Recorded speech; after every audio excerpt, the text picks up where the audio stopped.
Ganito pag-check ng 380 winding guys ha. Pag-check ng motor winding. Naka ano to?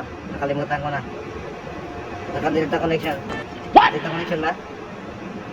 What the fuck? Naka-Y connection pala, sorry. Naka-Y connection.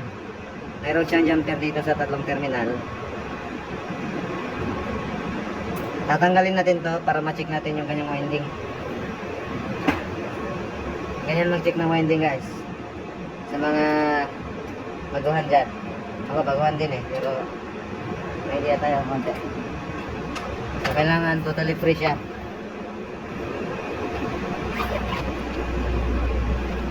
Totally open, wala naka-jumper.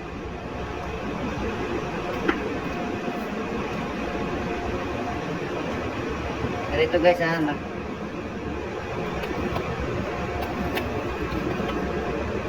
Dito sa taas. Ayan guys. Ayan yung test natin. Nakasetting siya sa continuity. Okay. So, dito tayo mag-start sa W2. Hanapin natin yung partner niyang W1. Ayan. Nakita natin kaagad guys. Ayan o. W1. Tapos i-check mo rin yung V2 at V1. U1 pala. U1 at V1. Pag meron siyang, ano guys, pag meron siyang tunog o may continuity, ibig sabihin, sira yung winding mo. Pag wala, good. Good yung W connection natin. Tapos ngayon, dadako tayo sa U2. Ito yung U2. Hanapin natin yung U1. Ito yung U1 niya guys. U1. Tapos ito, V1, W1. So, wala silang connection. Walang continuity. Ibig sabihin, good. Good yung winding. Ito yung U1 at saka U2. So, next, V2. Ito yung V2 guys ha. V2, hanapin natin yung V1. Wala. Ito yung V1 niya. Ito yung partner niya guys. Na winding sa ilalim. So, ibig sabihin good yung V2.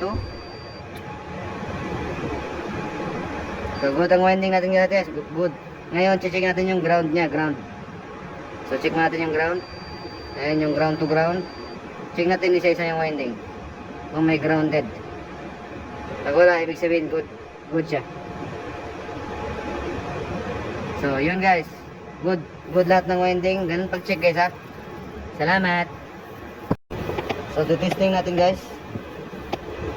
Kung maingay ba o hindi.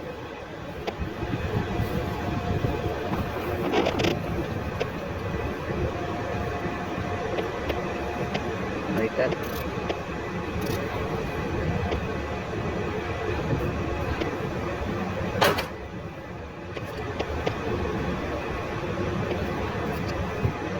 Kahit magkabaliktad guys ha, kasi testing lang naman to.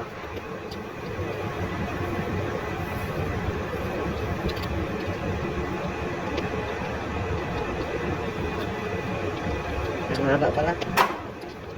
Pwede naman palang ganyan no. Ayan guys, kahit baliktad yung connection niya, so okay lang.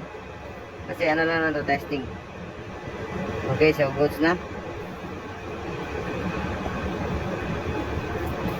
Banda rin na natin.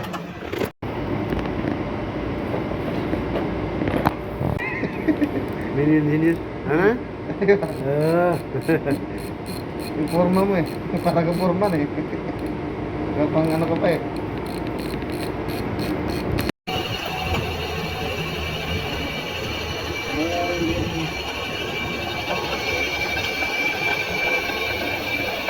Ayan guys, akin natin yung hangin. So baliktad. Wait for it. Ay, wala pala ka na to. Almost there.